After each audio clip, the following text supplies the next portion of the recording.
তো মক্কায় সবচেয়ে বড় কুস্তিগিরের নাম ছিল রুকানা। কি নাম?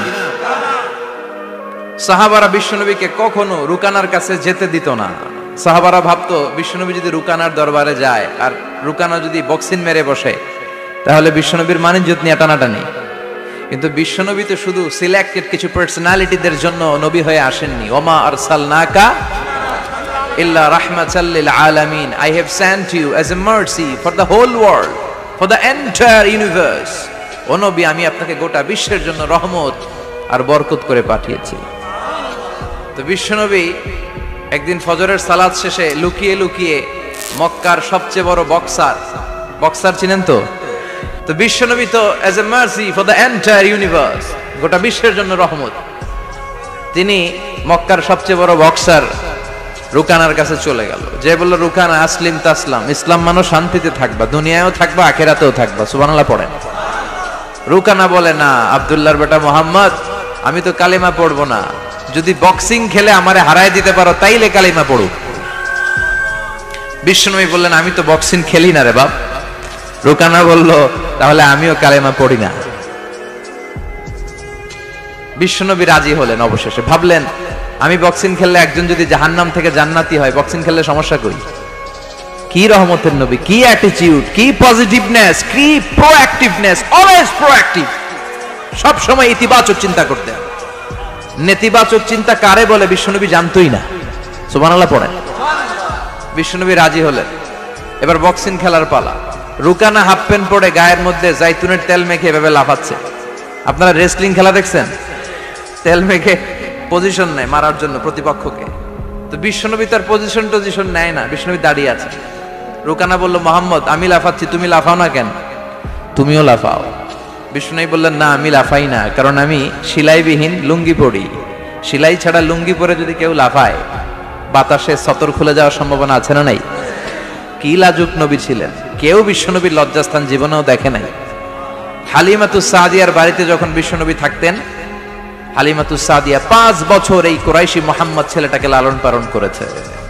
হালিমাতুস সাদিয়া বললে, এই 5 বছরের ব্যবধানে কোনোদিন কুরাইশি মুহাম্মদরে কাঁদতে দেখি নাই। ক্ষুধা পেলেও ছেলেটা কাঁদতো না, ব্যথা পেলেও কাঁদতো না, শুধু লজ্জাস্থানের জায়গা থেকে কাপড়টা সরে গেলে শিশু মুহাম্মদ চিৎকার দিয়ে উঠত। এবার মারামারির পালা। রুকানা বলে, মোহাম্মদ তুমি মারো। বিশ্বনবী বললেন, তুই মার, কারণ আমি মারলে ওই মায়ের হজম করার ক্ষমতা তোর নাই। বিশ্বনবীর এক হাতে জান্নাতি 40 জনের শক্তি ঢুকায় দিছে কে? তো বিশ্বনবী মাইট দিলে এটাও হজম করতে পারবে? কথা কর, পারবে না। এখন রুকানাও মারে না, বিশ্বনবীও মারে না, খেলাও শুরু হয় না। বিশ্বনবীও মারে না, রুকানাও মারে না, খেলাও শুরু হয় না। এখন রুকানা বলে, মোহাম্মদ তুমি মারো। বিশ্বনবী মারে নাই, কিন্তু বিশ্বনবী ওনার ডান হাত মোবারক, কি নরম হাত, সফটার দেন সিল্ক, সিল্কের চেয়ে নরম ছিল। ওয়াকানা কাফুহু আবিয়াদু মিনাদ দিবাজ, সফটার দেন সিল্ক, রেশমের কাপড়ের চেয়েও বিশ্বনবীর হাতের তালু সফট ছিল। এই হাতটা দিয়ে বিশ্বনবী রুকানার ডান কাঁধে এভাবে টাচ করলেন। মারে নাই, খালি বলছে, রুকানা এত লাফাস কেন? টাচ করার সাথে সাথে রুকানা বেহুশ হয়ে জমিনে পড়ে যায়। সবাই তো অবাক, ঘটনা কি? ঘটনা কি? কি মিরাকেল, কি অলৌকিকত্ব! পানি ঢেলে রুকানারে হুঁশ ফিরানো হয়েছে। সবাই বলে, রুকানা তুই তো অনেক বড় পালোয়ান, আব্দুল্লাহর বেটা মোহাম্মদ ঘুষিও দিল না, লাথিও মারল না, বেহুশ হইলি কেন? রুকানা বলে, আরে তোরা তো দেখোস নাই, তোরা দেখেছিস মোহাম্মদ হাত দিয়ে ধরেছে, আমার মনে হয়েছে বিশাল পাহাড় এসে কাঁধে চেপেছে। এজন্য ইসলামের অ্যাটিটিউড হচ্ছে ডিফেন্সিভ, আগে মারে না। আল্লাহ বলেন, ওয়া রাব্বাকা ফাকাব্বির, glorify the name of your lord, তোমার প্রভুর নামের বড়ত্বের ঘোষণা দাও। আসুন আমরা আল্লাহর নামের বড়ত্বের ঘোষণা দেই। আমরা ভাগাভাগি করে 3টা তাকবীর পড়ব। প্রথম তাকবীর পড়বেন যারা বিবাহিত আছেন তারা, দ্বিতীয় তাকবীর অবিবাহিত যারা তারা, তৃতীয় তাকবীর সবাই মিলে। রাগ করতেছেন? বিবাহিত কারা কারা আসছেন দেখি তো? মাশাআল্লাহ, আমিও আছি আপনাদের দলে, মশির ভাইও আছে ইনশাআল্লাহ। হাত নামান। অবিবাহিত কারা কারা আসছে দেখি? এই এক হাত করে তোল। সংখ্যা বাড়ানোর জন্য 2 হাত তুলতেছে। মাশাআল্লাহ, এরাও কম না, এরাও কম না, স্টেজেও আছে 2-1 জন। আল্লাহ এদেরকে তাড়াতাড়ি ডবল বানায় দাও। চিন্তা নাই, দেশে আমাদের বোনদের নারীদের সংখ্যা যেভাবে বাড়তেছে কপালে 2-3টা করে জড়তে পারে। যদিও এদেশে প্র্যাকটিসটা ওইভাবে হয় নাই, কিন্তু এটা কিন্তু সুন্নাহ। এটা কি সুন্নাহ? তো আমরা প্রথমে তাকবীর পড়ব যারা বিবাহিত আসছি তারা, এরপরে তাকবীর পড়ব যারা অবিবাহিত আসছি তারা, এরপরে সবাই মিলে। তো আমি লিল্লাহি তাকবীর বললে আপনারা শুরুতে যারা বিবাহিত ভাইরা আছেন তারা তাকবীর পড়বেন। এটার উদ্দেশ্য হচ্ছে আপনাদেরকে একটু প্রাণবন্ত করে তোলা, আপনাদের ঝিমুনি আসলে, জড়তা আসলে, কাপুরুষতা এগুলো ঝেড়ে ফেলে দিয়ে যাতে কোরআন শোনার জন্য আমরা রেডি হয়ে যাই। শুরুতে বিবাহিত ভাইরা রেডি তো? কাদের পারফরমেন্স কেমন হয় আজকে দেখব। শুরুতে বিবাহিতদের পারফরমেন্স। আমি লিল্লাহি তাকবীর বললে আল্লাহু আকবার বলা যাবে? শুরুতে আমার বিবাহিত ভাইরা পড়েন লিল্লাহি তাকবীর। মাশাআল্লাহ মাশাআল্লাহ তাবারাকাল্লাহ। এবার অবিবাহিতদের পালা। সিঙ্গেল যারা তোমরা রেডি? ওরা কাশি দিয়ে গলা ঠিক করে নিতেছে। অবিবাহিতরা রেডি তো? বিবাহিতদের হারায় দেওয়া যাবে? এবার তোমরা তাকবীর দাও, লিল্লাহি তাকবীর। ওরে আল্লাহ, দেখাই দিছে একেবারে। মাশাআল্লাহ তাবারাকাল্লাহ। এবার সবাই মিলে 3টা তাকবীর পড়বো। পারা যাবে মুসলমান? লিল্লাহি তাকবীর, লিল্লাহি তাকবীর, লিল্লাহি তাকবীর। আল্লাহ আমাদের তাকবীরগুলো তুমি কবুল করো। যখন তারাও বাধ্য হয়ে পড়ে আল্লাহু আকবার, তাহলে বোঝা গেল আমাদের কোনো ক্ষমতা টমতা কিচ্ছু নাই। আসল ক্ষমতার মালিক একজন, চিল্লায় বলেন তিনি কে? সে আল্লাহ বললেন তাবারাকাল্লাযী বিয়াদিহিল মুলকু ওয়া হুয়া আলা কুল্লি শাইইন কাদির। সুমহান সেই সত্তা যার হাতে ক্ষমতা, ক্ষমতা কার হাতে? সব ক্ষমতার মালিক আল্লাহ। তবে আমাদেরকেও আল্লাহ কিছু ক্ষমতা দিয়েছে, এটা লিমিটেড। এটা কি? যেমন এই যে মাননীয় প্রধানমন্ত্রী ওনার দল নিয়ে বাংলাদেশ আওয়ামী লীগ নিয়ে যে ক্ষমতায় আসলেন, কয় বছরের মেয়াদে? কোন কোন দেশে ক্ষমতায় আসে 10 বছরের মেয়াদে, আছে না নাই? আল্লাহ আসছে কয় বছরের মেয়াদে? 30 বছর, 40 বছর। আল্লাহর ক্ষমতার মেয়াদ 100 বছর। এরপরে রিনিউ করা লাগবে। এটা কথা বলেন। আল্লাহ বলেন হুয়াল আউয়ালু ওয়াল আখিরু ওয়াল যাহিরু ওয়াল বাতিন ওয়া হুয়া বিকুল্লি শাইইন আলিম। আমি প্রথম, আমি শেষ, আমি প্রকাশ্য, আমি গোপন। ঠিক কিনা?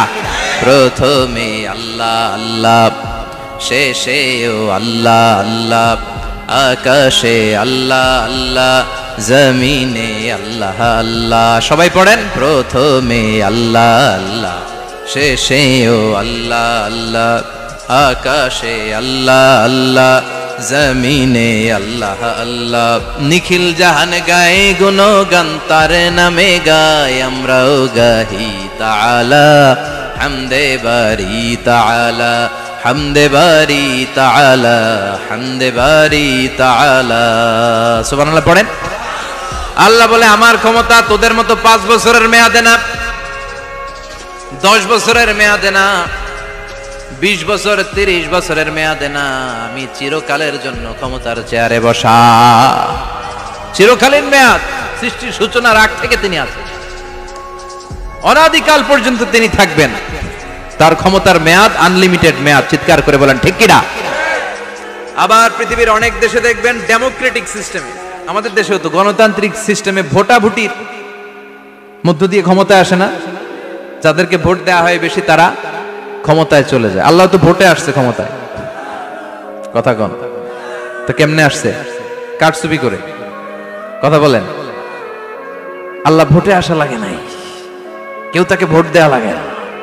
আবার অনেক দেশে আছে মোনার্কি সিস্টেম, রাজতন্ত্র, রাজার পোলা রাজা। আল্লাহর বাপ ছিল রাজা, এই জন্য আল্লাহ রাজা। কথা বলেন না, আল্লাহ রাজতন্ত্রের সিস্টেমেও আসে নাই। আবার অনেক দেশে আছে ডিক্টেটরশিপ, একবার ক্ষমতা পাইলে মাগারছে আর ছাড়ে না। আছে না নাই? 20 বছর 30 বছর চলতেই থাকে, আছে না নাই? আল্লাহ কি এই সিস্টেমে আসছে? আল্লাহর ক্ষমতার সাথে পৃথিবীর কারো ক্ষমতার কোনো মিল নাই। চিৎকার করে বলেন ঠিক কি না? আবার অনেক দেশে কোয়ালিশন করে ক্ষমতায় যেতে হয়, জোট করে। জোটের রাজনীতি এদেশেও আছে না নাই? 4 দলীয় জোট, 10 দলীয় জোট, 14 দলীয়, 18 দলীয়, 20 দলীয়, মহাদলীয়, মহাজোট। সামনে হবে মহাজোট। কথা ঠিক কিনা বলেন? তো আল্লাহ কিরকম জোট করে আসা লাগছে? কথা বলেন। তার মানে আল্লাহর ক্ষমতা আমাদের ক্ষমতা এক নয়। আবার পৃথিবীর অনেক দেশে গণ অভ্যুত্থানের মাধ্যমে অনেককে ক্ষমতা থেকে নামানো হয়, ঠিক কিনা? গণ অভ্যুত্থান হয় না, সেনাবাহিনীরা কু করে না, মিলিটারি কু করে ক্ষমতা থেকে নামায়। তো আমরাও যদি আল্লাহর বিরুদ্ধে একটা আন্দোলন করি, আল্লাহ তো নেমে যাবে, নামানো যাবে না? আচ্ছা, আমরা পারলাম না, জিনেরা যদি আমাদের সাথে যোগ দেয়, মানুষ জিন ভাই ভাই, আল্লাহর রক্ষা নাই। কথা বলেন, তাও পারা যাবে না। ফেরেশতারাও যদি কয় আমরাও মানি না, তাইলে তো শেষ আল্লাহর গদি। আল্লাহ বলে গোটা বিশ্বের সবাই মিলে যদি আমার বিরুদ্ধে আন্দোলনে নেমে যাস, আমার ক্ষমতার বিরুদ্ধে যদি মিছিল দেয়া শুরু করে দিস, আমার ক্ষমতার 1 ইঞ্চিও কমাতে পারবি না। সুবহানাল্লাহ পড়েন। এজন্য আল্লাহ বললেন তাবারাকাল্লাযী বিয়াদিহিল মুলকু ওয়া হুয়া আলা কুল্লি শাইইন কাদির। সুমহান সেই সত্তা যার হাতে ক্ষমতা, ক্ষমতা কার হাতে? আবার দেখবেন পৃথিবীর অনেক দেশের রাজা সিস্টেম, যেখানে বয়সের ভাড়া যখন নুজ্জ হয়ে যায়, 80-90 বছর বয়স হয়ে যায়, স্বেচ্ছায় ক্ষমতা ছেড়ে দেয়, ছেড়ে দিয়ে রিটায়ারমেন্টে যায়। কথা কন, শোনেন নাই মনে হয়? আছে না নাই? অনেক রাজা স্বেচ্ছায় ক্ষমতা ছেড়ে দিয়ে রিটায়ারমেন্টে যায়, বয়সের ভারে নুজ্জ। তো আল্লাহ তো ওই কবে থেকে ক্ষমতায়, বুড়ো হয়ে গেছে না এখন? কথা কন, এখন আল্লাহর চলতে লাঠি লাগে, আগের মতো ক্ষমতা নাই, চোখে সানগ্লাস লাগে, পাওয়ারওয়ালা গ্লাস ছাড়া আল্লাহ মনে হয় দেখে দেখে না। কথা কন, যে ফেরাউনকে আল্লাহ সাগরের জলে ডুবিয়ে মারলো, যেই নমরুদকে আল্লাহ শেষ করে দিল, যেই কারণকে আল্লাহ শেষ করে দিল, সে আল্লাহ আজও আগের ক্ষমতা নিয়ে আছে রে নাই? এজন্য বিয়াদিহিল মুলক, তার হাতে ক্ষমতা, ওহু আলা কুল্লি শাইইন কাদির। তিনি চাইলে সব করতে পারেন। তিনি রাজারে প্রজা বানাতে পারেন, প্রজারে রাজা বানাতে পারেন, ধনীরে গরিব বানাতে পারেন, গরিবরে ধনী বানাতে পারেন। তিনি সাগরকে মরুভূমি করতে পারেন, মরুভূমিকে দরিয়া করে দিতে পারেন। তিনি কে? ওয়া হুয়া আলা কুল্লি শাইইন কাদির। তিনি যেটা চান সেটাই করতে পারেন। চিল্লায় বলেন ঠিক কিনা? এরপর আল্লাহ বললেন আল্লাযী খালাকাল মাউতা ওয়াল হায়াতা লিয়াবলুয়াকুম আইয়ুকুম আহসানু আমালা। ও আল্লাহর আদেশে দেহে ঢুকে আল্লাহর আদেশে বের হয়ে যায়, ঠিক কিনা? এই যে ছোট্ট বাচ্চাটার দেহের ভিতরে যে রূহ ঢুকলো, কে দিল? 120 দিনের আগে মানব শিশুর দেহের ভিতরে কিন্তু রূহের ফুৎকার হয় না। সহিহ বুখারীর বর্ণনা 40-40-40, 340-এ কত? কথা বলেন। প্রথম 40-এ থাকে নুতফা, তারপরের 40-এ হয় আলাকা, তারপরের 40-এ হয় মুদগা, sperm drop, blood clot, and then the little flesh. ছোট্ট নাপাক পানি ছিলাম, শুক্রাণু ছিলাম আমরা। কি ছিলাম? শুক্রও ছিলাম না, শুক্রাণু, শুক্রের অণু। 1 ফোঁটা শুক্রের মধ্যে 20 কোটি অণু থাকে, ওই 20 কোটির একটা ছিলাম আমি আর আপনি। সুবহানাল্লাহ বাড়িতে গিয়ে বললেন। ডিম্ব আমরা ছিলাম না, আমরা ছিলাম ডিম্বাণু। ডিম্বের এই ডিম্বাণু আর শুক্রাণু দুইটা মিলে আল্লাহ আমাদেরকে বানায় ফেললেন জাইগট, সেখান থেকে এমব্রয়ো, তারপরে আস্তে আস্তে ইনিশিয়াল স্টেজগুলো শেষে একটার পর একটা স্টেজ পার করে তিনি আমাদেরকে বানালেন আলাকা, সেখান থেকে মুদগা।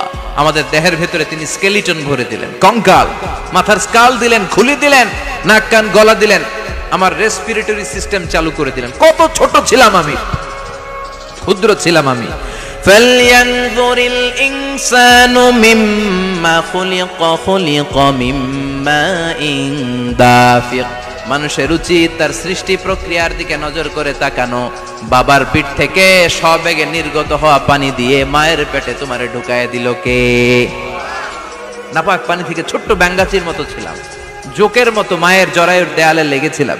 সেখান থেকে বড় করতে করতে আমার রেসপিরেটরি সিস্টেম, আমার হেয়ারিং সিস্টেম, আমার সব সিস্টেমগুলো তিনি আমার দেহের ভিতরে সেট করে দিল। চিল্লায় কোন সুবহানাল্লাহ। 120 দিনের সার্টেন পিরিয়ড শেষে তিনি দেহের ভিতরে রুহের ফুৎকার দিলেন। দেয়া মাত্রই আমার রুহুতে ধপ ধপ ধপ শুরু হয়ে গেছে। ওই যে ধপ ধপ শুরু হয়েছে, আজও থামে নাই। এই ধপ ধপ থামলে বাঁচবেন, দম ফুরাইলে আমরা ঠুস হয়ে যাবো, ঠিক কিনা? হায় রে মানুষ রঙিন ফানুষ, দম ফুরাইলে তবু তো ভাই কারোরই নাই একটুখানি। হায় রে মানুষ রঙিন ফানুষ, রঙিন ফানুষ, হায় রে মানুষ। সুবহানাল্লাহ বলেন। সে আল্লাহ বললেন, গোলাম, জীবন আর মরণের মাঝখানে আমি তৈরি করেছি রুহু। পৃথিবীর বিজ্ঞানীরা সব বানাতে পারে, কম্পিউটার বানাতে পারে, প্লেন বানাতে পারে, হেলিকপ্টার বানাতে পারে, রকেট বানাতে পারে, কিন্তু গোটা বিশ্বের সব বিজ্ঞানীরা মিলে কি রুহু বানাতে পারে নাকি? কথা বলেন। গত বছর সোফিয়া নামে একটা রোবট আসছিল না? কথা কন। ওটা মাথা উঁচু করে নিচু করে কথা বলতে চায়, মানুষের মতো হতে চায়। আসলে কি মানুষ? ওটার মধ্যে কি রুহু আছে? রুহু বানাইতে পারবে কেউ? এই রুহু নিয়ে যে কত গবেষণা, মুমূর্ষ রোগীদের উপর গবেষণা চালিয়েছে অনেক। বুলেট প্রুফ গ্লাসের ভিতরে মুমূর্ষ রোগীকে রেখে রেখে তারা চেক করতে চেয়েছে আমেরিকান বিজ্ঞানীরা যে রুহু কোন দিক দিয়ে বের হয়। তারা ওজন করে দেখে, মানুষ মরে গেলে কোন লাশের ওজন বেড়ে যায়, কোন লাশের ওজন কমে যায়। যেটাতে কমে গেছে 2-1 কেজি কমে যায়, তার অবাক। কিরা আগে ছিল 80 কেজি, এখন হচ্ছে 78 কেজি, তার মানে 2 কেজি না, এটাই রুহু। এটাই কি? এটা হচ্ছে গবেষণার ধাপ। অনেকগুলো মডিউল তারা আনে, অনেক মুমূর্ষ রোগীকে গ্লাস ফিটিং করা, ইন্টেন্সিভ কেয়ারে রেখে তারা অবজার্ভ করে, আর অক্সিজেন মাস্ক খুলে দিয়ে তারা দেখে যে লোকটা ছটফট করে কিভাবে মরে। মরার আগে ওজন মাপ ছিল 80 কেজি, মরে গেছে পরে আবার ওজন দিয়ে দেখে 78 কেজি। কমছে কয় কেজি? বিজ্ঞানে কয় পাইছি। সবাই কয় কি পাইছো? কয় রুহু। কই পাইলেন? কয় আগে 80, এখন 78, 2 কেজি। রুহুর ওজন কয় কেজি? তো বিজ্ঞানীদের সিস্টেম হচ্ছে যে কোনো একটা বিষয়ের উপর গবেষণা চালালে তারা পূর্ণাঙ্গ ডিসিশনে পৌঁছতে পারে না। They couldn't jump to the final conclusion just on one module, based on one module. They cannot do it. তাদের অনেকগুলো মডিউল আনতে হয়। তারা আবার নমুনা আনলো আরেকটা। মুমূর্ষ রোগী, অক্সিজেন চেম্বার লাগানো, মাস্ক লাগানো, এটা খুলে ফেললে মরে যাবে। বুলেট প্রুফ করা গ্লাসের ভিতরে ঢুকিয়ে এটার ওজন মাপ, এটার ওজন 60 কেজি। এবার মাস্ক খোল, মাস্ক খুলছে ছটফট ছটফট করে, এটা শেষ। এবার মাপ দেখ, এবার মাইপা দেখা গেছে 63 কেজি। কয় কেজি বাড়ছে? এক একটার এক এক সিস্টেম হইতেছে, কোনোটা কমে, কোনোটা বাড়ে, কোনোটা কিচ্ছু হয় না। সবাই কয় তাইলে আপনি রুহু পাইলেন কই? আগেরটা কম ছিল, মনে করছিলেন 2 কেজি কমছে।